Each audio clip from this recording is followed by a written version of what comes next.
मित्रों राम राम। केनस का motivational channel से मैं कृष्णानंद शर्मा आपके सामने आज हम एक ऐसी कथा लेंगे जो पौराणिक है, उसी के बारे में है। एक संत प्रवचन कर रहे थे कृष्ण जन्म के लेकर। कृष्ण जन्म का मतलब है उसमें देवकी का भी प्रसंग आएगा, वासुदेव का भी प्रसंग आएगा, और देवकी और वासुदेव का जब विवाह हुआ वो प्रसंग भी आएगा। कंस अपनी बहन को, देवकी को बहुत प्यार करता था, इसमें कोई संदेह नहीं है। लेकिन जब उनकी शादी हुई और उनको वो विदा करने जा रहा था अपने रथ पे बैठा के, तो एक आकाशवाणी हुई कि कंस, जिस प्यारी बहन को तुम इतने प्यार से अपने रथ में बैठा के जा रहे हो, उसकी 8वीं संतान तुम्हारे काल बनेगी। और हर आदमी को अपना जीवन प्यारा होता है। जब ये सुना तो तुरंत वो भयभीत भी हो गया। क्रूर था लेकिन अपने प्राण किसको प्रिय नहीं होते। और उसने तुरंत अपनी खड़ग निकाली और वहीं उसको मारने के लिए तैयार हो गया। फिर आकाशवाणी हुई, कंस क्यों भगनी हंत्या बनते हो? भगनी कहते हैं बहन को, हंता मिन हत्यारा। तो फिर उसका दिमाग एकदम संशय में हो गया, क्या करूं? बात तो सही है, हत्या का पाप लगेगा। तब तक नारद जी प्रकट हुए, बोले इसके गर्भ से पैदा होने वाली संतान तुम्हारे काल का कारण बनेगी, इसमें कोई संदेह नहीं है। और 8वीं संतान बता रहे हो?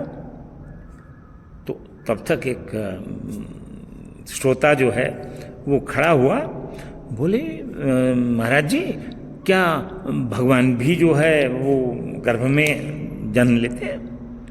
संत जी उसको जिज्ञासा को शांत करने के लिए बोला, भाई गर्भ क्या सब जगह से अलग होता है? ईश्वर तो सब जगह होता है। और माता का गर्भ क्या सब जगह से अलग होता है? माता भी तो इसी संसार में है।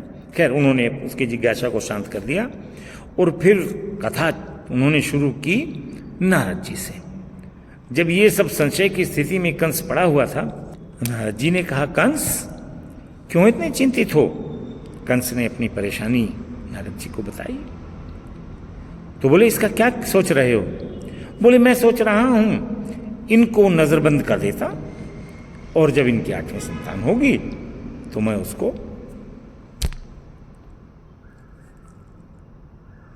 नारद जी ने कहा, कंस एक बात सुझाऊं? बोले हाँ।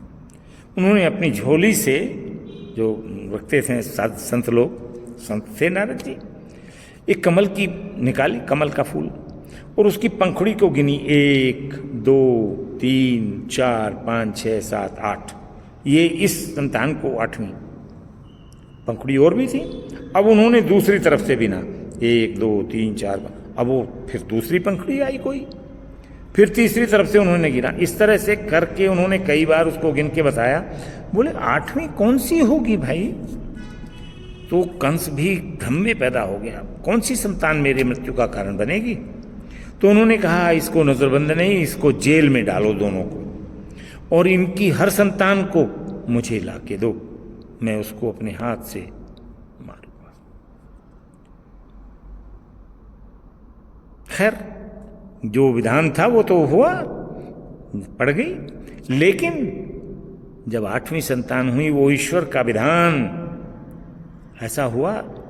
वो तो परमात्मा स्वरूप थे।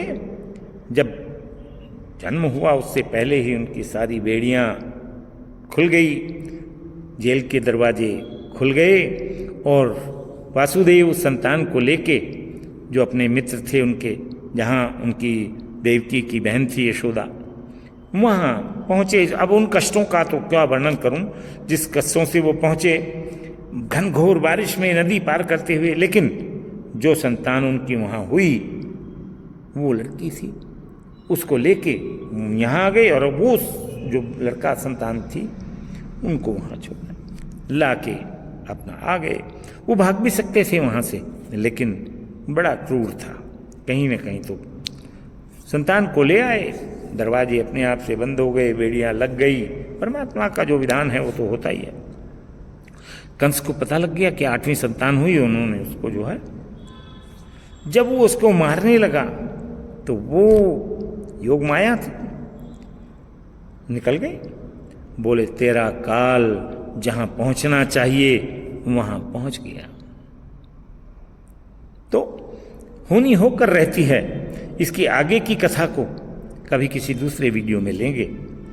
तब तक मेरा ये दर्शकों से, अपने जो श्रोता हैं उनसे भी मेरा अनुरोध है कि ईश्वर पर आस्था अटूट रखनी और इस बात का हमेशा विश्वास रखिए कि हर परेशानी, संकट कैसे दूर हुआ देवकी का और वासुदेव का, दिमाग को पॉजिटिव रखना पड़ेगा, विचारों को सार्थकता देनी पड़ेगी। घबराने का नहीं संकट से।